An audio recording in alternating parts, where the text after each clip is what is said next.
Over to you. Yeah, thank you. I think I got a bit distracted. Sorry. After then, yes. So, I was saying that this is a yearly event. It's something that we all know that comes around every year, and oftentimes people get overwhelmed trying to put everything in place. Ramadan is coming. What do I need to do? What do I not need to do? And all of that. But basically, I would say that for people who have been fasting Monday, Thursday fast, this is something that they would easily transition into when Ramadan starts. But for people who haven't been fasting, before they may struggle a bit when Ramadan starts. And one of the ways that some people may find it really helpful to get into Ramadan is to try out fasting for some days, before Ramadan, getting their body back into that routine. It could be the Monday, Thursday fast if they haven't been fasting Monday, Thursday before, and then getting into that. And that's how they can get to prepare their body and also their mind and their minds towards starting Ramadan. Aside from the physical preparation in terms of the body, it's also about thinking what exactly would I need for Ramadan, because of the way Ramadan comes. It's not just about the fast; it's about you being able to do a lot of act of worship and having the strength and most importantly the health to go through Ramadan. And so one of the things that people would often find is also to go for medical checkups, see what their health status is. Do they need to, if there's anything they need to treat or manage, just to ensure that they are in a very good state of health to go through the 30 days of fasting here. All right, thank you so much for that introduction, Sister Falashade. And I know that we've had conversations on this multiple times, and each time feels like new because we need to talk about the Eba for Sahur gang. you know, and the I don't like taking sahur at all. Those kind of people. We have two different kind of people. We have the eba for people, the eba for sahur people. We have the I don't like it at all. But I think I can add an additional layer of people as well. And I'm talking people who just take water or pap and they're all good. But we also know that sahur is highly encouraged because Ramadan is not a time for you to um starve yourself, right? And for you to be extremely lazy. It's an opportunity for you to move closer to your Lord and also, just watch what you feed your body at that time. So, for someone who might be struggling with what to eat for sahur, for example, and they don't see any reason to join the Eba for sahur gang, what would you advise that those kind of people take? Well, I would say that, and we know that from the Prophet's tradition, sahur is something that is highly, important. It says that there's blessing in sahur. But like you said, when you did mention the Eba gang people and the ones who say I can't eat Eba, I wanted to say that we also have the category of people who would say no, I just want to drink water. And I think that for some of them, they struggle because of the early hours of the day, having to eat in that period of time. Some people would struggle. But the reality is that because we are fasting for a long period of time, depending on where you are around the world, if you are in Nigeria, you're doing about maybe 12 to 14 hours. Some people in some other places are even having doing fasting for longer hours. So it's very important for you to have to eat your sahur, and your sahur would provide you with at least the energy that you need for the first few hours of the day to get your day started.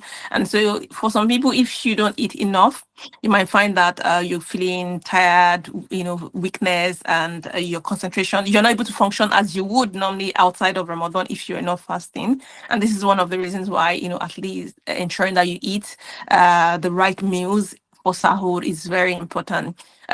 We are all different, and I'm somebody who always like to encourage people, whatever works for you, really. If eba swallow is what works for you, go for your swallow, right? Just ensure you're eating it in portions that and you're combining your swallow with other foods in your meals that can really help sustain you through the day and provide you with essential nutrients for you to go through your day. If you are the rice or bread type, ensure you eat that if you think and I think people just look at it from from the angle of, oh, the heaviness of the food. But when we look at it even from the calorie angle, sometimes the people saying that I can't do it, but in terms of the calorie, they might even be consuming more calories at the end of the day, but then the food looks light to them. And for people who would struggle and say, oh, I just want to drink water, sometimes they might find it easier to drink things that still contains, calories, but they're not having to chew. And so people like that, maybe having smoothies may work for them, ensuring that maybe they're blending something that is just easy to drink in the mornings. It may really work for them. And that's all also ensuring that you are combining the right either fruits to make the smoothies. For example, people who would like smoothies may find it easier to just blend maybe a banana, a finger of banana, or maybe some avocados with some dates, blend it together into fluid and then just drink. It's easier for them, but that combination may be able to sustain them through the day, or even adding maybe peanut butter into that smoothies, just to ensure that you've got all of the calories and protein that can sustain you through the day. So I think it's about what works for you at the end of the day. If it's eba, have your eba and efforiro with your fish and enjoy it. And it's also about the kind of work you do. If you're doing like sedentary work where you get to sit most times, you're not, burning so much calories through the day, you might find it easier to eat those, light food on that course. But if you find that you're somebody who does more strenuous work that require more energy, and is the eba or amala that works for you. And sometimes in some homes even is about looking at what is traditionally what you do in your homes, like what's the tradition. Some homes just, it's the swallow thing in the morning because it's easier to make and they've already prepared their soup ahead. So it's anything that works for you, and what should be focused on is what is in that meal. Does it contain the right nutrients, the right balance of nutrient for you to go through your day and well, yeah. So if it's eba, please enjoy your eba. If it's the other one, the goal is to ensure you get your nutrition from what you're eating. Yeah. Yeah, I totally agree with you on that. And I would like you to please go into more specific details, particularly when you talked about having the right amount of nutrients in your meals, right? So for somebody who is currently listening to us right now, who may not really understand what calories are or where they can find calories, maybe just please help shed more light on that. And in addition, I would like to also want you to speak to people who take a lot of water, thinking, oh my God, by the time I take maybe like 5 liters of water right now, I will not be thirsty. I will not be dehydrated for the rest of the Mm, day.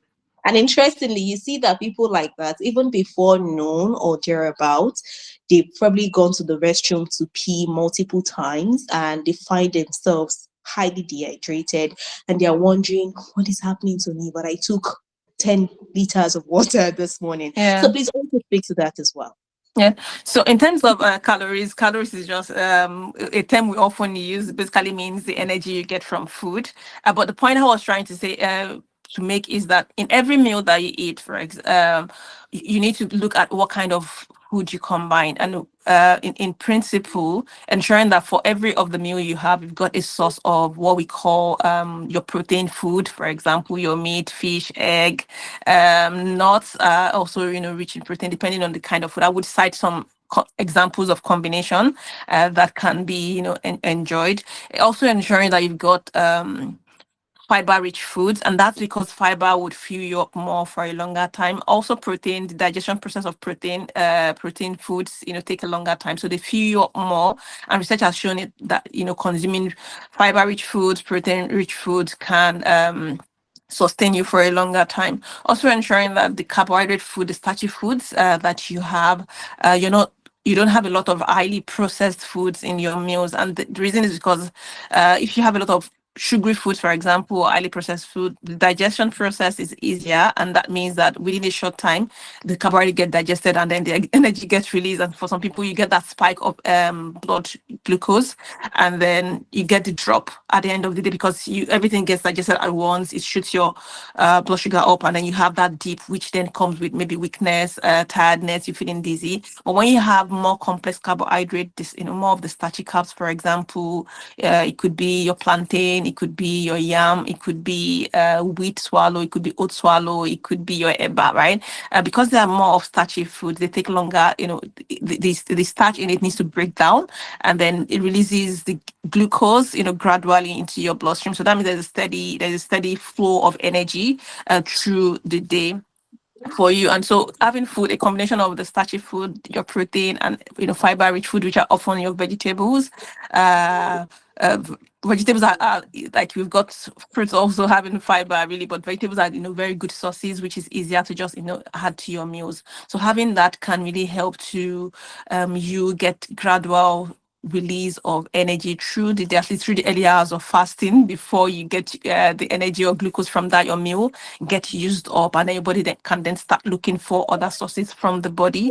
And so what this basically means is that you're having, if you're choosing to do amala, for example, or eba, you have your amala, you have your eforiro, and then you have your fish. It could be Titus fish, mackerel, which is commonly called Titus in Nigeria. It could be that combination of meal, that you have, but more of the vegetables, and then you have that extra portion of protein with that. If you're choosing to have rice, for example, it could be having, if you can go for all grain foods. Your brown rice, example of brown rice is ofada, if that's what you have available.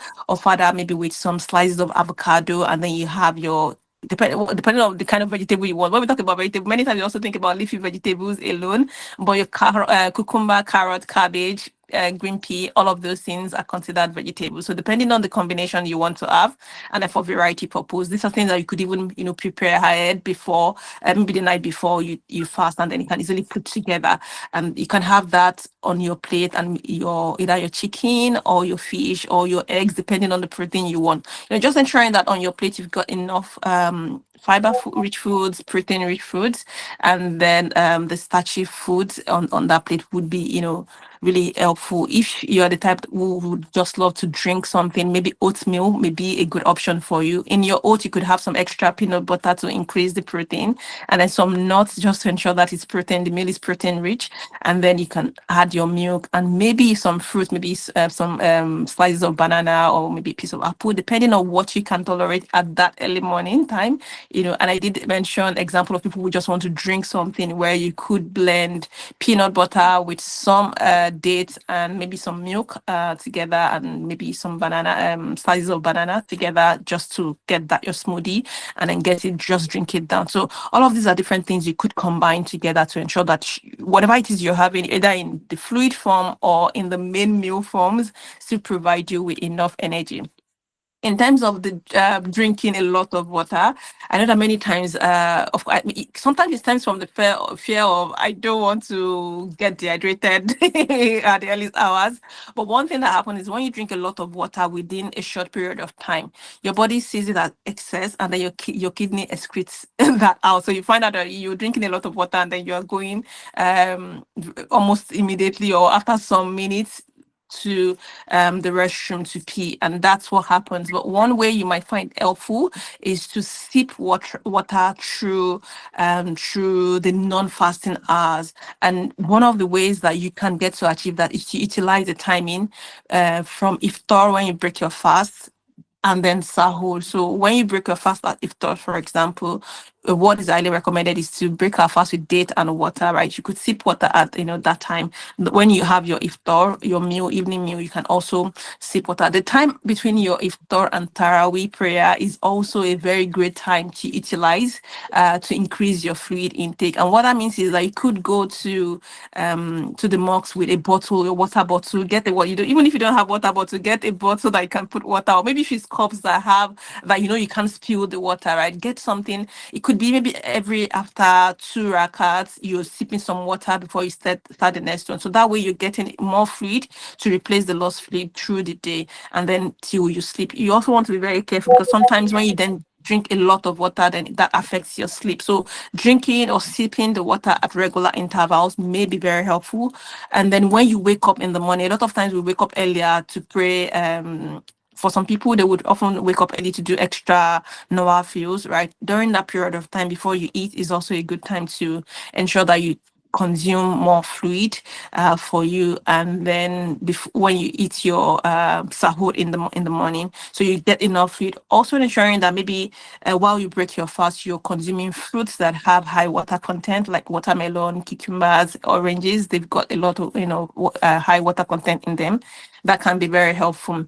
One reason why many people would also lose a lot of water during the day is when you consume foods that are very salty, or you consume drinks that have caffeine in them, coffee, black teas. So it might be better you go for maybe the decaf options, or if you really like the coffee and tea. And that's because the caffeine that is in them, acts as diuretic. And what that means is that it make you pass fluid, urine often, and you lose more water when you consume them. So ensure either limiting or avoiding those kind of foods, or looking for alternatives that don't have those caffeine in them, maybe the or helpful to help reduce the rate at which you lose water while you're fasting, just to keep your body hydrated. Thank you so much for breaking it down, Sister Falashadi. I said it earlier that we couldn't have had a better person to come talk to us about this, because I know that this is your specialty, and I really want to thank you for drilling it down, going into the specifics. So now people know that, for example, for Saor, they could eat this, add this to it, and ensure that they have a wholesome meal that can, last them till iftar. So now let's talk about during the day, because fasting deals with people in different ways. And like you rightly said before, for those people who are used to fasting on Mondays and Thursdays, this is just yet another way, of fasting for a month. It's literally nothing to those people. But we also know, and we should recognize people who find it very difficult to fast, but they have to do it because it's Allah's commandment. And so, for those kind of people, you would most likely see them tired during the day. They're just sleeping, and God be with them. They're probably on leave, or, or they don't have a job that requires them to go to the office. But we also know that fasting is not an opportunity for you to sleep, and it's not an opportunity for you to become an unhealthy version of yourself. So, what healthy practices, particularly in terms of maybe exercise, would you recommend during the day for someone who is fasting? Exercise during the day for someone who's fasting. Maybe not everybody would also be able to do exercise because they're very tired. But I think that once we understand the reason why we get tired while fasting, it sometimes it helps us really manages it. And what happens is that, like I mentioned, the kind of meals you eat for sahur, at some point during the day, the energy from that meal would be used up. I mean, the glucose that provides energy would be used up, and then your body would have to switch to producing glucose from maybe your liver, from the store in your liver. And some people would struggle, especially when going towards the end of the completion of the fast. Some people would struggle because even if they don't have enough glucose at that point in time, the body may also switch to. And Allah is so merciful that He's created our bodies in such a way that it can take care of the glucose need through the day before we then break our fast and then replenish all through that period. So for people, our bodies work in different ways, and the way we experience fasting, it would always be different.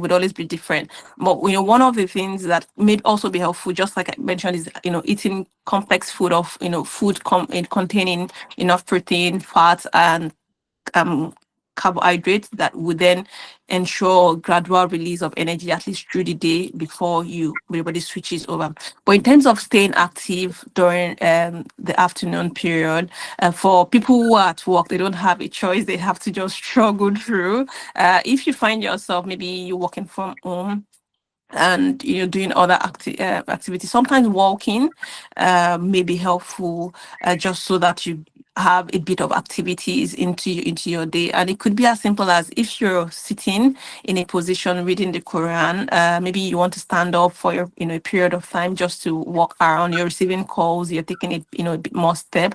But not everybody can do anything that is something that is very strenuous or intense. Some people may find it easier maybe after breaking their fast to do that, but it's just you looking at what exactly would work for you to help you stay active, especially if you're not fully engaged in that period of time. But for people who are engaged, it might just be you focusing on what you have to do. You know, you're fasting and you have to just walk through that period of time.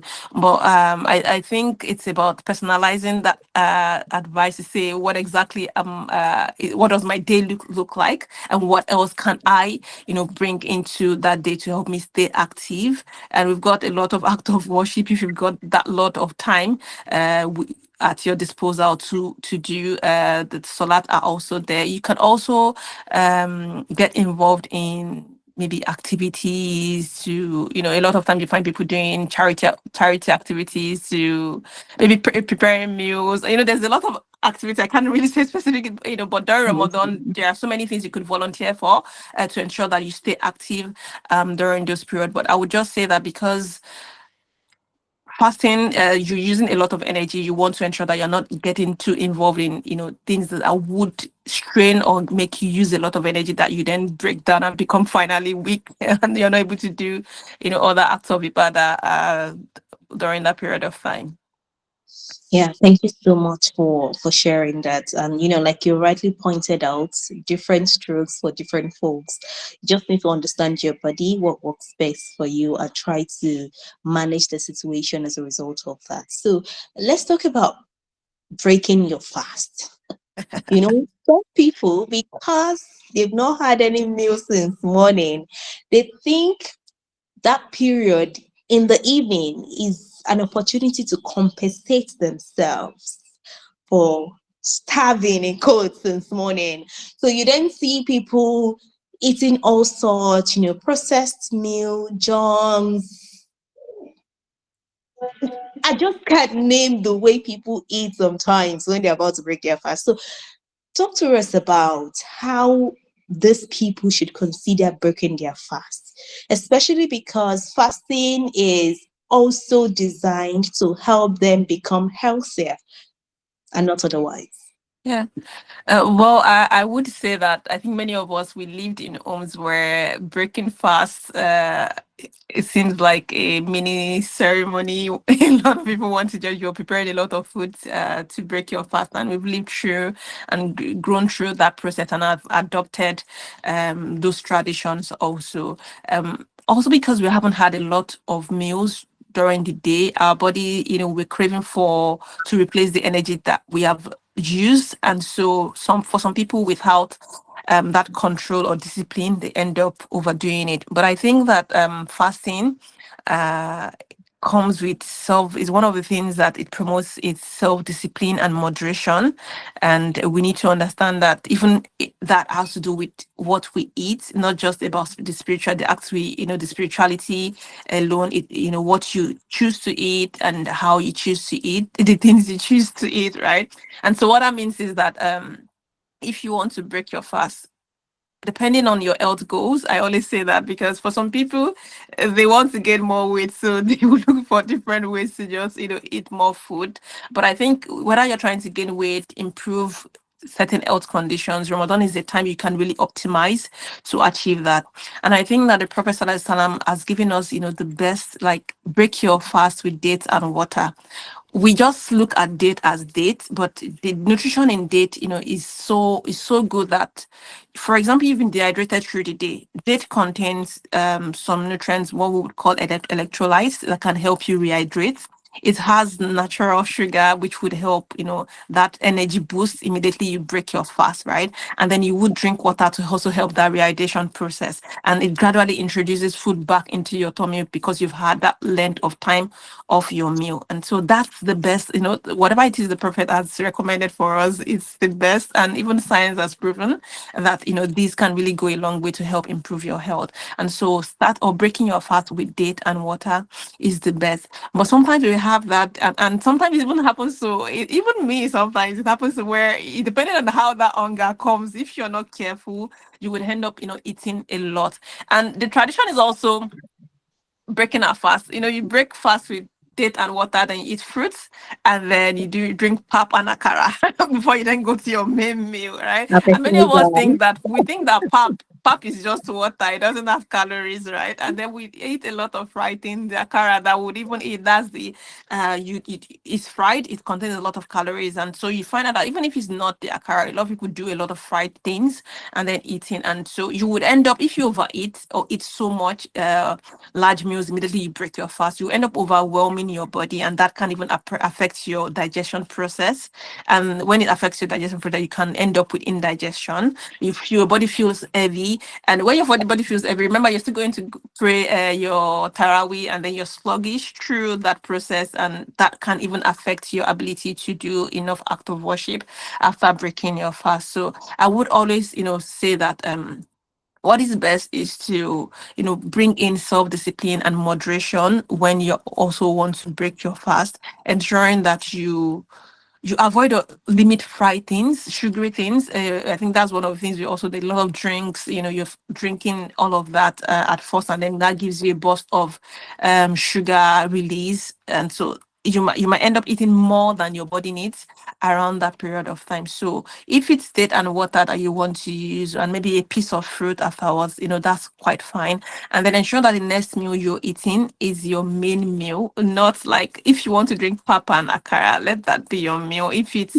rice and whatever it is you want to have, let that be your main meal, and be moderate in the portion sizes, right? And like I said, it depends on what health conditions you're also trying to achieve. So for somebody who is trying to either improve their blood sugar levels, trying to improve their maybe blood pressure levels, trying to lose weight, or maybe cholesterol levels, you also want to say you are being mindful of the portion sizes you're having, even when you break your fast. Ramadan is a period for you to go into what we call calorie deficit, where you consume less energy just so that your body can utilize the stored energy that is in your body. So you are focusing on what you have on your plate, the small portion of maybe the carbohydrate food, and then you have more vegetables on the plate, and then your protein. And remember, hydration is very key. Focusing on what you didn't get to do for hydration is also very important during that period of time. So I would just say that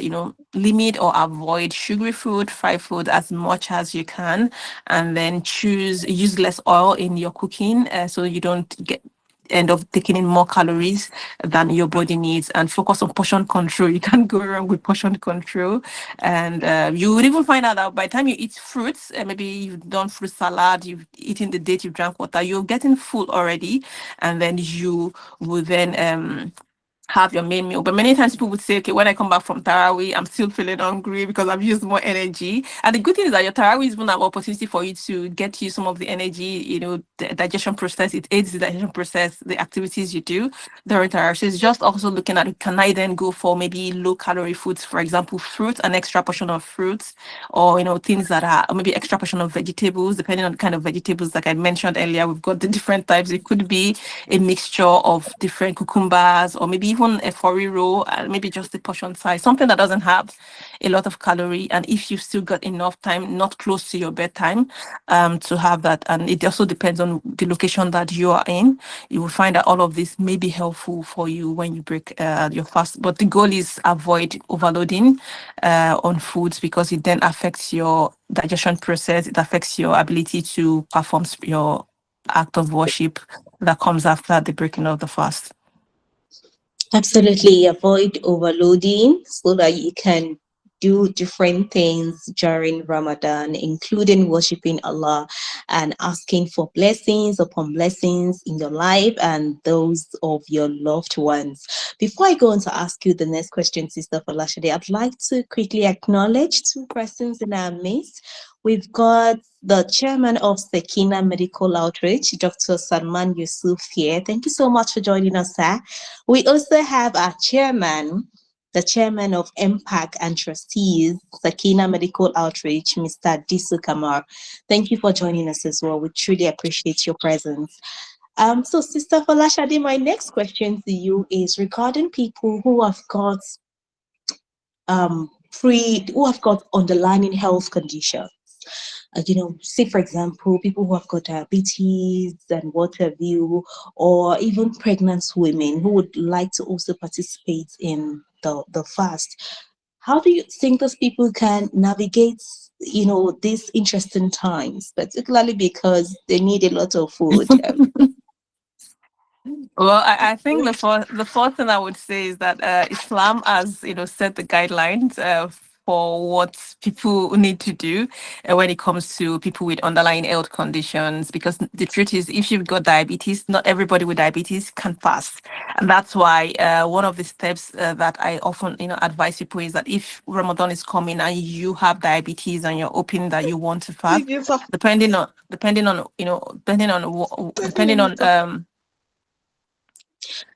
I'm so sorry. If you're not speaking, could you please mute your microphone? You're distracting our speaker.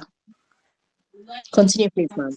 Okay, so depending on if your diabetes is controlled, for example, or maybe all uncontrolled, you're having conversation with your doctor to determine if you are able, if you are in a good state to fast or not to fast.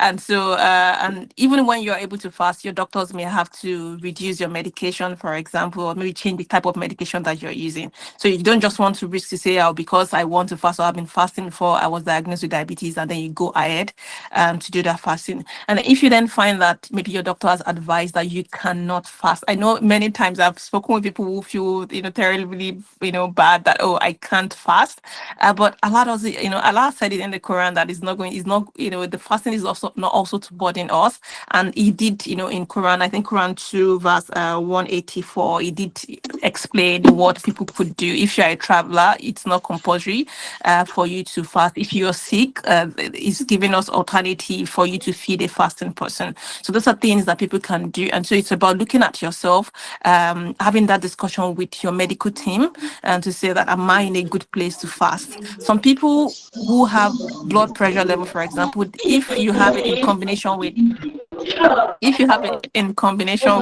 other health conditions, you might be able to fast, you might not be able to fast. So I think your doctor will be in the best position.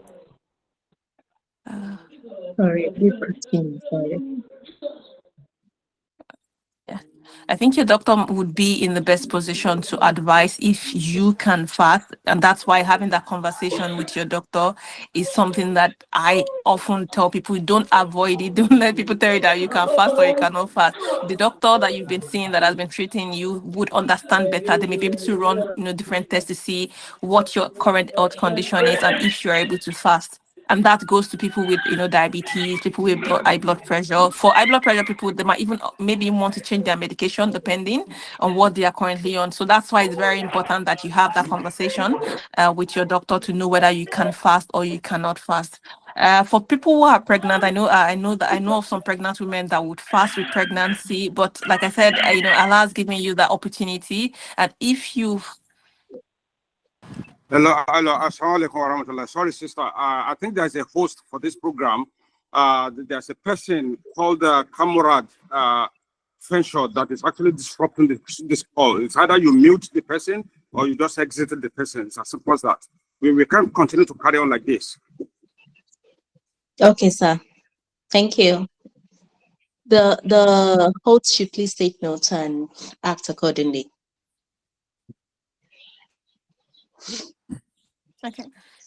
Continue. Okay, so like I said, so having that discussion with your doctor would guide you on what to do or what not to do. For people who are pregnant, if fasting would put your pregnancy, and that's is also important for you to have that discussion with a doctor who can really, review you and know whether it's the best thing for you to do. But if you're not able to fast, you have the opportunity as a pregnant woman to even repay your fast if you're able to do. Some pregnant women would often do that. So I think it's depending on what your own current state is. There's no generalized advice, for people who either have these health conditions. It's based on individual cases, and that's why I would say speak with your doctor. You still have some more days before Ramadan. Speak with your doctor. Do the necessary health checks. If your doctor needs to change your medication or reduce the dosage of what you're currently using now, they would be in the best position to do that. Thank you so much, sister. So sorry. So thank you so much for sharing that. I just want you to please quickly react to this question as well. I usually have cravings during Ramadan. What should I do? So, for example, during the day, I am craving meat pie, craving all sorts of junks and what have you. So, immediately after breaking my fast, I just want to break my fast with those jams. So, if you were in that position, what would you do? What would you advise? Well, the foods that we call junk foods, and like I said, it depends on that person's what you're trying to achieve. Sometimes having piece of meat pie, what that snack that you just mentioned now, a piece once in a while is something you might be able to have. But I think the issue is where that's the bulk of the foods you're having. You're eating it every day, and then that's the junk food plays a big role. And so when it comes to craving, it's also saying, like I did say, self-discipline and moderation is very key. We all agree that those foods are not, the best, and they're not, like the best of food for you to eat. Even when you are fasting, and if you're trying to cut down on calorie intake, for example, they're also not the best option for you. But if you have it once in a while, just like having a piece of cake, a lot of people will also say don't have cakes because they've contain a lot of sugar. But these are things like 10% once in a while, occasionally, that you do have it, sometimes just having it is not going to ruin your health overnight, right? But it's when it becomes a major part and then you're having it every day that it becomes an issue. So I would just say, if you're having cravings, as just be moderate, maybe a small piece of that, food that you're craving, with your elder meals on the side, and have it. And you find out that a lot of times when you crave for things, once you have that piece that you're having, then the cravings goes away. Oftentimes you will find that that happens. So if that's what it is, you can, try that out and see if it works for you. And if it doesn't work for you, it might also be you trying to review why exactly do you think you're having, those cravings, and then also making the right decisions for your health, to say that you might have to really walk a way around it. But like I said, depends on who the person is and what their routine or diet also looks like. Because sometimes when you're not eating enough nutrient and you're not eating the right things, that could also affect you having cravings. So it might just be an individual based thing to say, okay, this advice that could work. But in general, I would just say, if once in a while you're craving for those foods that maybe cakes, meat pie, a small piece of that once in a while wouldn't turn everything over. It's about your wholesome, or maybe your whole diet at the end of the day.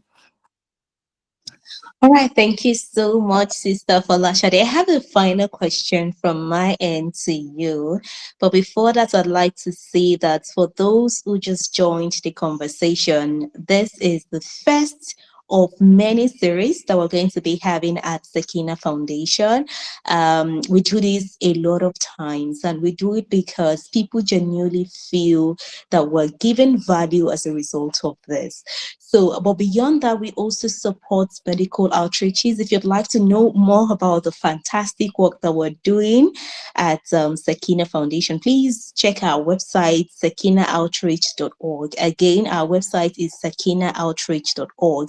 The Sakina is spelled Sakinah, then outreach.org. You will see all the fantastic things we're doing, including how you can support our cause. It's not easy, putting sessions like this together, and also giving free medical surgeries to as many people as possible. So we will be very happy to have you collaborate with us. Check our website. Also follow us on our social media platforms to know the fantastic things we're doing and how you can be a part of it.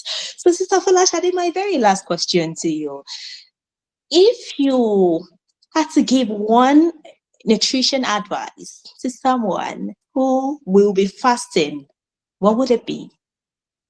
Before I answer that question, I would also like to say that commend Sakina. I think I've been following the recent outreach, looking at doctors coming in to treat people, and I was just dreaming that maybe someday I'll be part of this team, someday, given my time.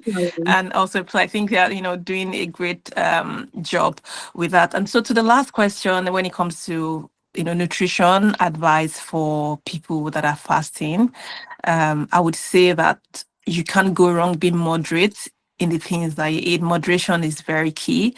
And moderation and mindful eating are two things that you need to really hold on to when you're fasting. And when you see your body as a trust from Allah, you would realize that for everything you put into that body, is either you're feeding it or you're, destroying your health. And your health is a big gift, is a big blessing from Allah. So be moderate with what you eat and eat all of those things mindfully. And I'm sure you would be able to have a healthy Ramadan at the end of the day. I totally agree with you. Moderation is key because Ramadan is not an excuse for you to be lazy at work. And I'm particularly talking to those who go to the office. Ramadan is not the reason for you to be lackadaisical or nonchalant. We don't want people saying, oh, those Muslims, they have started again. No. If you follow all of the things that, Sister Falashadi has told us today, I'm sure you can have a healthy Ramadan, one that keeps you very energized, and you can do as many things as possible that you would love to do, including, your ibadah and, other things as well. So it's been a fantastic conversation with Sister Falashade. Like I said earlier, Sister Falashade is a pro when it comes to talking nutrition. So I've said this multiple times already today, and I'm reiterating it that if you want to talk nutrition in this space, there's no better person to talk about it than her. She is very good at this. And I know that she also offers specialized support to people. So if, for example, you have diabetes or you just need to generally improve on your health, feel free to talk to her. She does it at a very small price though, but it's something you can afford, definitely. So I don't know if we have questions at this point.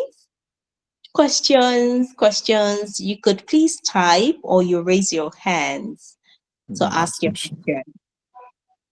Okay, there's a question. Over to you. Okay, I thought somebody unmuted their microphone. Okay, any questions on the count of 5? So 1, 2, 3, 4, 5. So I do not think we have questions at this point. Again, Sister Falashade is good at what she does. She's a good teacher too. So I can imagine why we do not have any questions. You've explained everything in the simplest form that even a 5-year-old will understand what they need to eat and how they should be eating during Ramadan. So at this point, I'd like to call on the chairman of Sakina Medical Outreach, Dr. Salman Yusuf, for the closing remarks. Over to you, sir.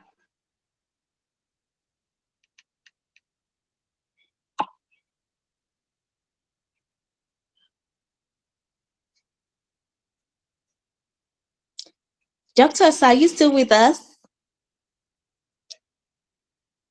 In case you're with us and you're speaking, your microphone is muted. Could you please unmute?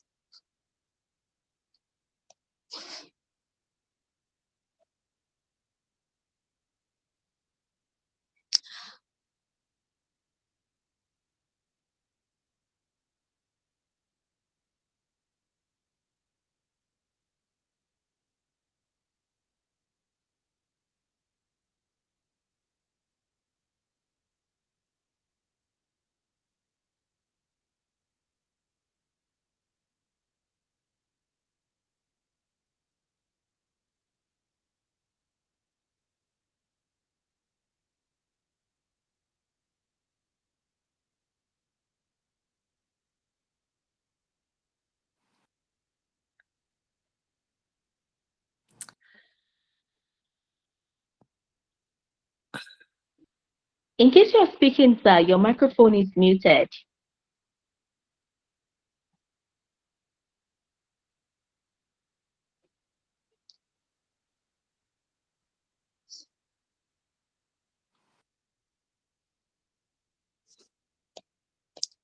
Mr. Disu, sir, can you hear me, sir?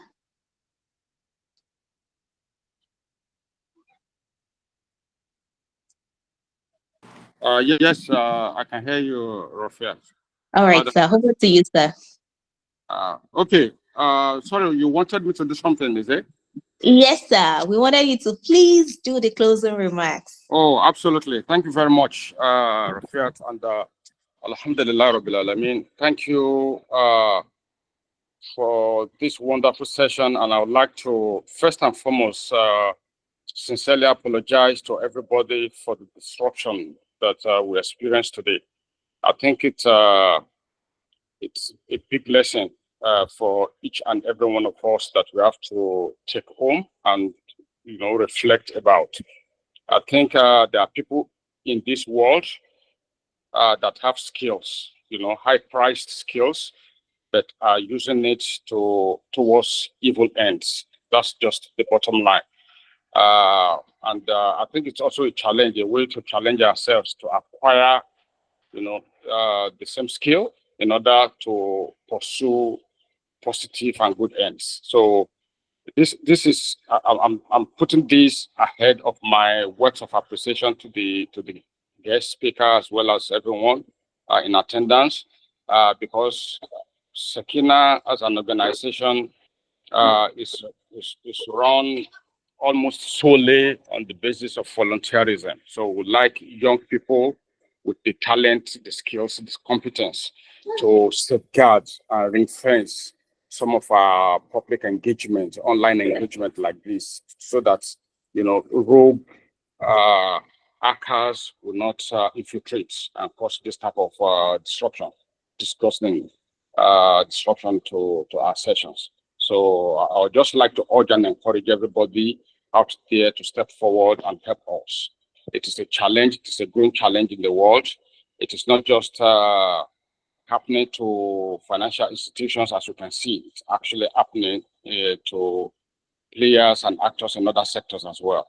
So Alhamdulillah Rabbil Alameen, we are thankful that despite that challenge, we are still able to pull through. So Alhamdulillah, God defeated that their intention, and we pray to Almighty Allah uh, to bless and reward our guest speaker that has featured on this program of our quarterly talk, health talk, a couple of times, a few times actually.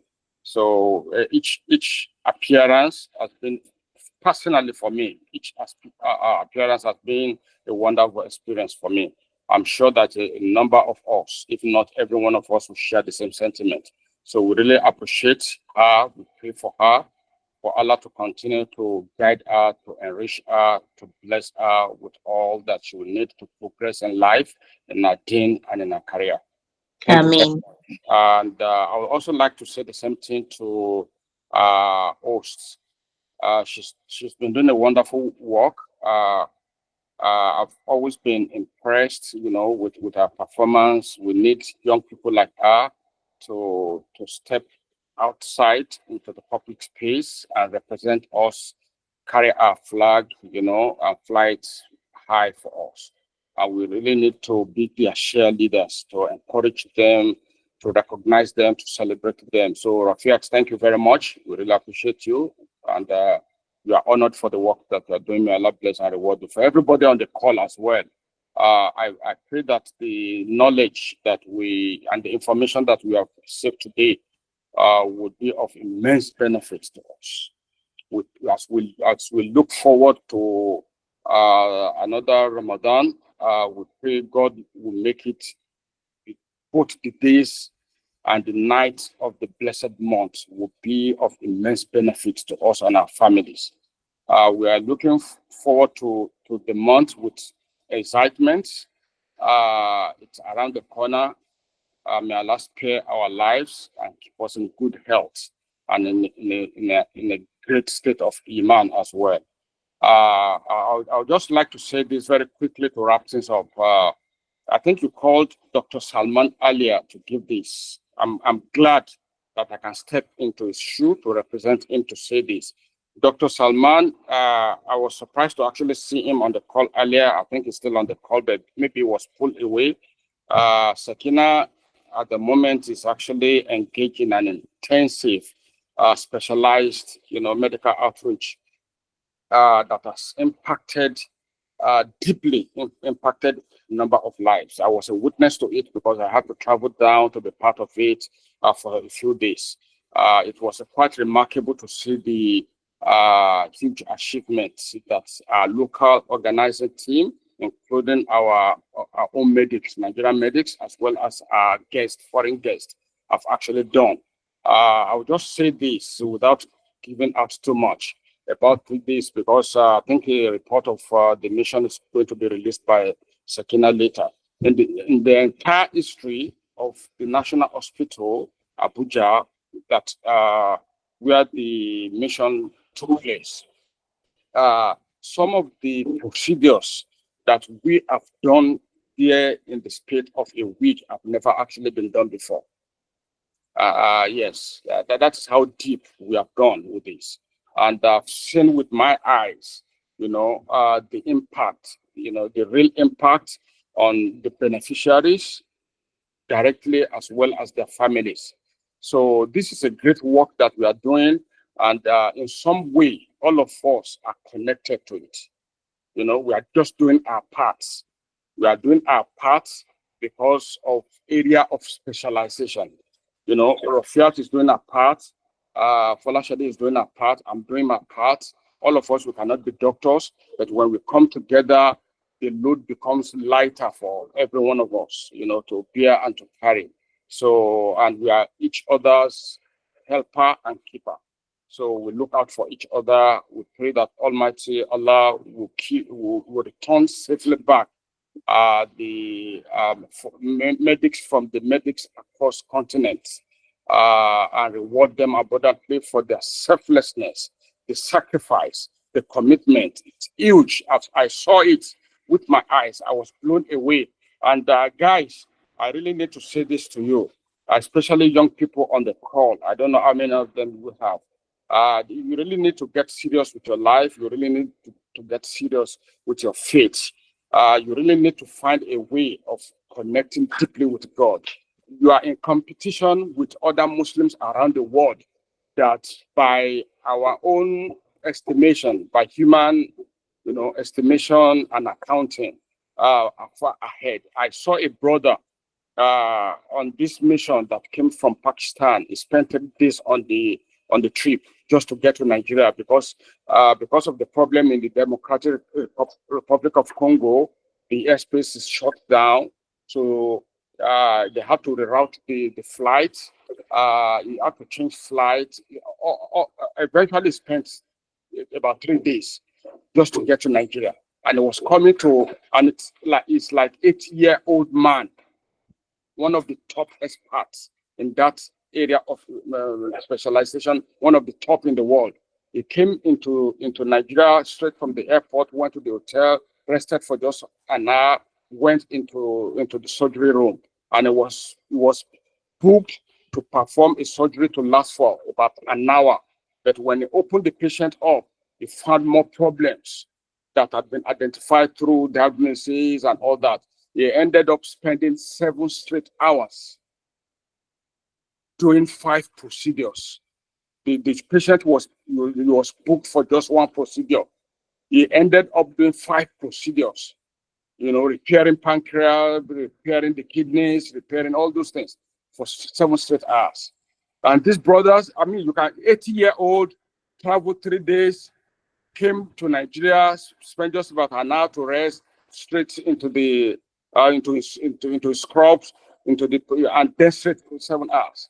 And they are expecting, as a matter of fact, at the end of the mission, they are saying our only regret is that we cannot do more. So I'm sorry I'm taking much longer time that probably you want me to do, but this is just an opportunity for me, fresh from my own personal experience and contact them to share this with you. So all those terrible human beings that came in earlier, it's these people from medicine across continent and our own doctors here, they have skills and they're impacting life. Those despicable human being that disrupted earlier, they have skills too, but they are using it for shaitanic, purposes. So it is our responsibility to make sure that we achieve better skills in order to fence them out during the next session. Thank you very much, everybody. And I look forward to the next one. Bikudratullah. Masala.